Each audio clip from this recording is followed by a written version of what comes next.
दोस्तों नमस्कार। आज आपका दोस्त जगदीश सांकल एक बार फिर हाजिर है एक नया मुद्दा लेकर।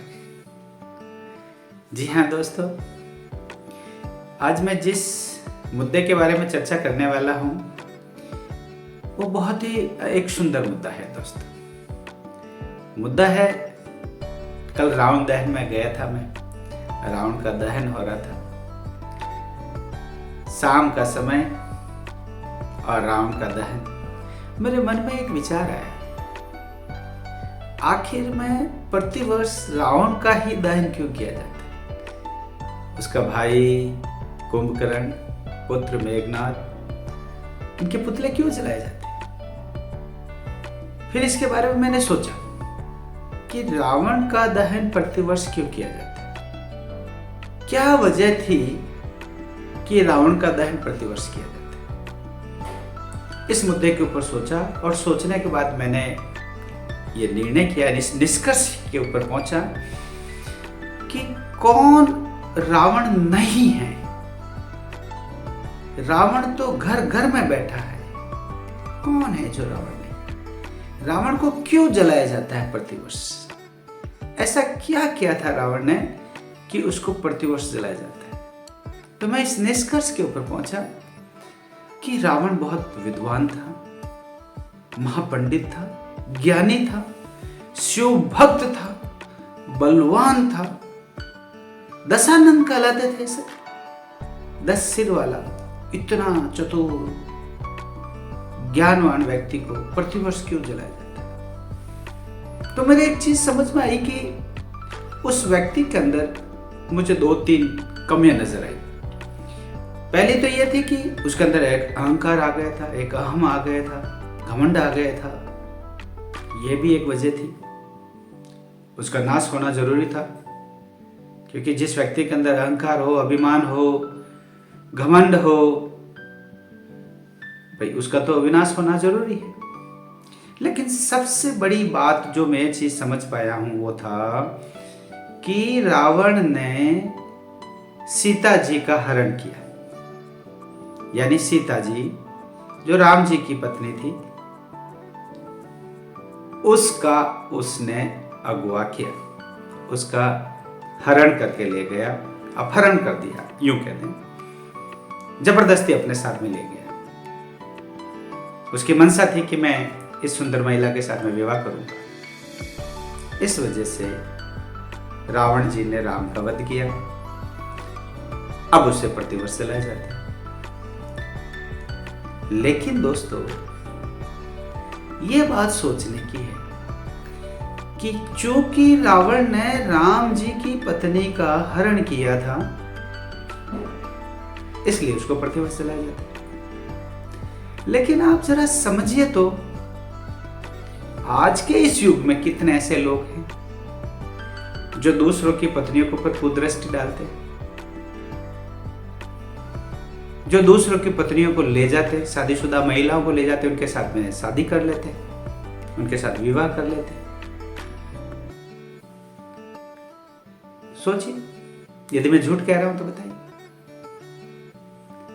आज रावण ने सीता जी का हरण करने के पश्चात भी ये साक्ष्य है, ये गवाह है कि उन्होंने सीता जी को छुआ तक नहीं और एक सुरक्षित स्थान पर ले जाकर महिलाओं की सुरक्षा के बीच में उसको रखा और ये कहा कि जब आप स्वेच्छा से मुझे स्वीकार कर लेगी तभी मैं आपको छूऊंगा। और आज के रावण तो घर घर में ऐसे बैठे हैं कि पड़ोस की बहन, बेटी, महिला सुरक्षित नहीं है और वो जबरदस्ती उठा के ले जाते हैं और उनके साथ में गलत कार्य कर लेते हैं और मार भी देते हैं और फिर अपनी मूंछों को ऊपर करके कहते हैं कि हम बलवान हैं। ऐसे रावण का भाई कब उनका विनाश होगा? ऐसे जो रावण बैठे हैं घर घर में, उनका विनाश कब होगा? प्रतिवर्ष उन्हें चौराहे पर कब जलाया जाएगा? उन्हें क्यों नहीं जलाते हम?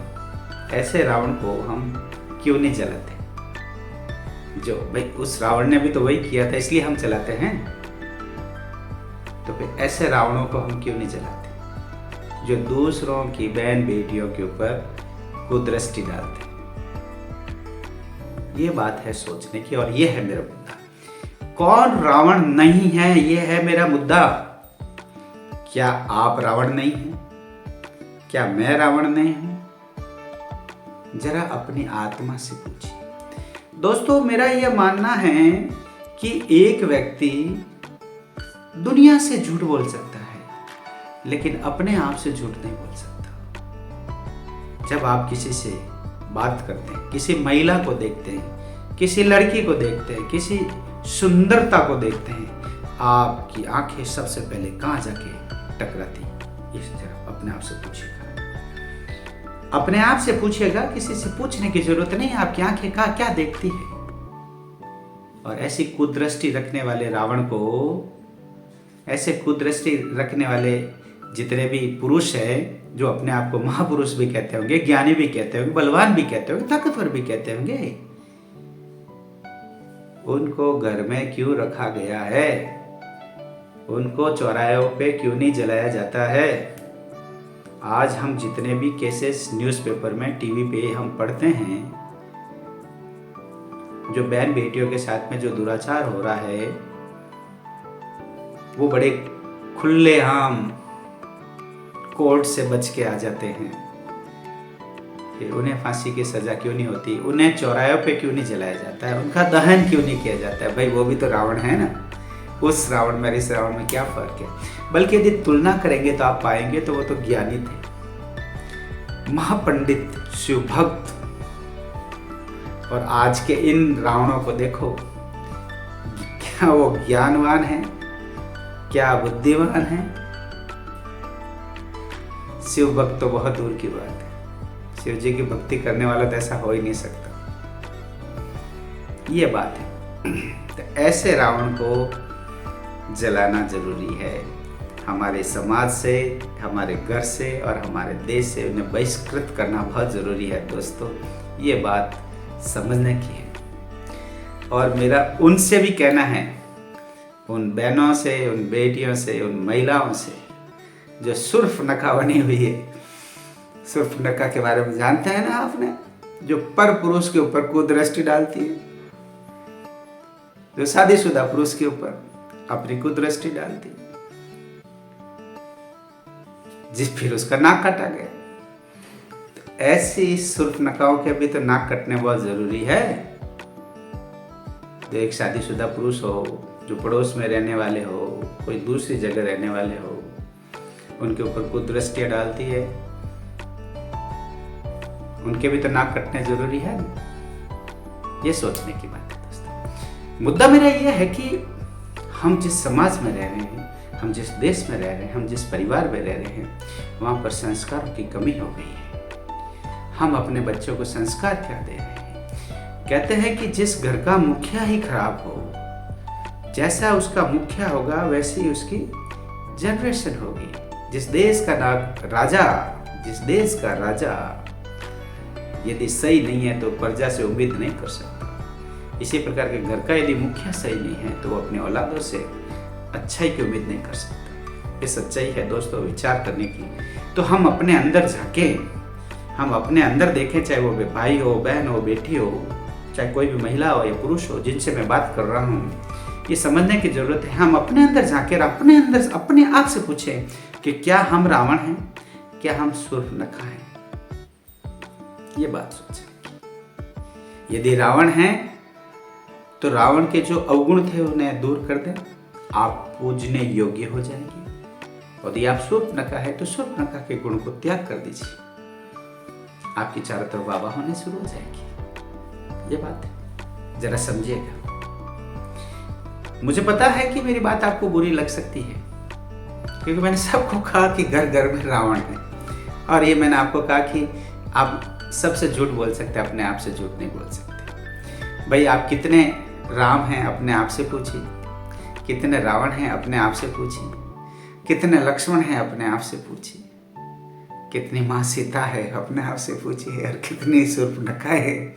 जी, मैं ये जज नहीं कर रहा हूँ, आप अपने आप से पूछिए और यदि आप में कोई भी गुण या अवगुण है, यदि अवगुण है उसका त्याग कर लीजिए है, और गुण है तो आपकी पूजा होनी शुरू हो जाएगी। ये मेरा मुद्दा है। जी हाँ दोस्तों, मैंने जो बात आपको कही यदि आपको अच्छी लगी हो, इसको ज़रूर लाइक और सब्सक्राइब करें। मेरी बात को अपने दोस्तों तक ज़रूर पहुँचाएं। यदि मैंने जो बात कही आपके दिल को ठेस पहुँची, आपको बुरी लगी, तो मैं क्षमा प्रार्थी। मैंने किसी के दिल को ठेस पहुँचाने के लिए बात नहीं की है दोस्तों। मुझे ये लगा कि कल रावण क्यों जलाया गया, उसके ऊपर ये बात मेरे दिल में आई, जो मैंने आप लोगों के सामने रखी। दोस्तों जरा ये सोचिए, आज ऐसे रावण बनकर हमारे देश के ऊपर शासन कर रहे हैं। बहुत सारे जिन लोगों को आप चिता के बेचते हैं, ऐसे रावण हमारे देश के ऊपर शासन कर रहे हैं, हमारे देश को कलंकित करने का प्रयास कर रहे हैं, हमारे राज्य को कलंकित करने का प्रयास कर रहे हैं, हमारे समाज को कलंकित करने का प्रयास कर रहे हैं। और ऐसे रावण जो पल भी रहे हैं वो इनके संरक्षण में पल रहे हैं। ऐसे रावण को जलाना बहुत जरूरी है, उनका बहिष्कार बहुत जरूरी है। आज तो देखिए उस रावण के बारे में, वो तो बड़ा ज्ञानवान व्यक्ति था, विद्वान पंडित था, और आज के नेताओं को देखिए उनकी कोई योग्यता भी नहीं है। क्या योग्यता है? बिना योग्यता के कोई एमपी और एमएलए बनने की कोई योग्यता निर्धारित है? बताइए क्या क्वालिफिकेशन है उनकी? अरे एक चपरासी की नौकरी के लिए जाता है तो इन्होंने एक क्वालिफिकेशन निर्धारित की, एक 10वीं पास होना चाहिए, 12वीं पास होना चाहिए। लेकिन एक एमएलए का चुनाव लड़ना, एक एमपी का चुनाव लड़ना, उसकी कोई योग्यता निर्धारित है? मेरा चुनाव आयोग से भी ये निवेदन है, ये विनती है कि आप हमारे इस देश के अंदर कोई तो एक योग्यता निर्धारित कीजिए, एमएलए की, एमपी की। 60 वर्ष का होने के बाद में रिटायरमेंट हो जाते हैं साहब। कहते हैं कि 60 वर्ष की अवधि के बाद में, 62 की एज के बाद में सरकारी गवर्नमेंट नौकरी से भी इन्हें रिटायर कर देते हैं। इन लोगों का रिटायरमेंट की कोई उम्र है कि नहीं? नेताओं की उम्र में है? नेताओं की जो उम्र है रिटायरमेंट की कोई निर्धारित है? 75 ईयर्स का है, 80 ईयर्स का है, 85 ईयर्स का है। पैरों से चला भले ही नहीं जा रहा हो, मुंह से बोला भले ही नहीं जा रहा हो, ऐसे बहुत सारे लोग हैं, आपसे छुपे नहीं हैं। दृष्टि डाल दीजिए महाराष्ट्र के अंदर, आप देखेंगे कि बोला नहीं जा रहा होगा, ऐसे नेता भी मिलेंगे। आप दृष्टि डाल दीजिए बिहार के अंदर, अंगूठा छाप रहे फिर भी मुख्यमंत्री बने हैं। आप ऐसे कई नेता लोग पाएंगे आज भी जेल में बैठे हैं, चुनाव लड़ रहे हैं, चुनाव जीत जाते हैं, हम जीता के बेच देते हैं। ऐसे रावण का बहिष्कार कौन करेगा? उनका दहन कौन करेगा? आज के इस युवा पीढ़ी से मेरा यही निवेदन है, ऐसे रावण का बहिष्कार करें, उनका दहन होना बहुत जरूरी है दोस्तों। दहन से मेरा तात्पर्य वही है, उन्हें सज़ा मिलनी जरूरी है, उनके अपराध की सज़ा मिलनी जरूरी है। और ऐसे जो रावण घर घर में बैठे हैं उन्हें सज़ा मिलनी जरूरी है, ताकि हमारी बहन बेटियां और हमारा समाज सुरक्षित हो सके। और जब तक आप ये पहल नहीं करेंगे तब तक कोई भी समाज, कोई भी राज्य, कोई भी राष्ट्र सुरक्षित नहीं हो सकता। आपकी पहल की ज़रूरत है। ये ज़रा विचारणीय मुद्दा है, ज़रा सोचिएगा। मेरी बात यदि आपको ज़रूर बुरी लगी होगी, मैं फिर से एक बार क्षमा प्रार्थी हूँ कि यदि आपके दिल को ठेस पहुँची हो तो मैं क्षमा प्रार्थी हूँ। लेकिन ज़रा मनन कीजिएगा, अपने आप में मनन कीजिएगा कि इस बात में सच्चाई कितनी है। मैं झूठ हूँ तो मुझे क्षमा कर दीजिए। और यदि मेरी बात को आप में कहीं पर भी सत्यता नज़र आती है तो ज़रूर फॉरवर्ड करें, अपने दोस्तों तक पहुँचाएँ। इस मुहिम को लोग जन जन तक पहुँचाएँ, ताकि लोगों को लगे कि आज का रावण तो घर घर में बैठा है, आज की शूर्पणखा तो घर घर में बैठी है, हर समाज में बैठी है, हर देश में बैठी है, जगह जगह पर बैठी है। उनका बहिष्कार जरूरी है, उन्हें सजा दिलाना बहुत जरूरी है। जी हाँ दोस्तों, जय हिंद, जय भारत, नमस्कार।